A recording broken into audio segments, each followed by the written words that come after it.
मी कोण? भारताच्या प्रत्येक प्रांताच्या प्रत्येक जातीच्या लोकांना जी आपल्यात सामावून घेते ती मी, मुंबई. प्रत्येक यशस्वी माणसाचं यश तुम्ही बघितलं, पण त्यामागचा सोकॉल्ड स्ट्रगल जिनी बघितला ती मी, मुंबई. व्हाईट कॉलर लोकांच्या काळ्या कुट्ट चरित्रापासून ते मळकट आणि घामट कपडे घालणाऱ्या प्रत्येक प्रामाणिक माणसाला जी आजवर बघत आली आहे ती मी, मुंबई.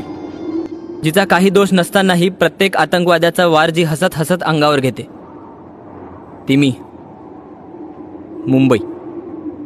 जिथे महाराजांचा मान, जिथे मराठीची शान, जिथे वडापाव, जिथे लोकल, जिथे कलाकार, जिथे व्होकल, जिथे बॉलिवूड, जिथे क्रिकेट, जिथे समुद्र, जिथे किनारा, जिथे स्वप्न, जिथे निवारा, जिथे डॉन, जिथे पोलीस, जिथे सोशल मीडिया, जिथे हॅशटॅग, जिथे मराठी माणसाचा एक वेगळा स्वॅग, अशी मी, मुंबई.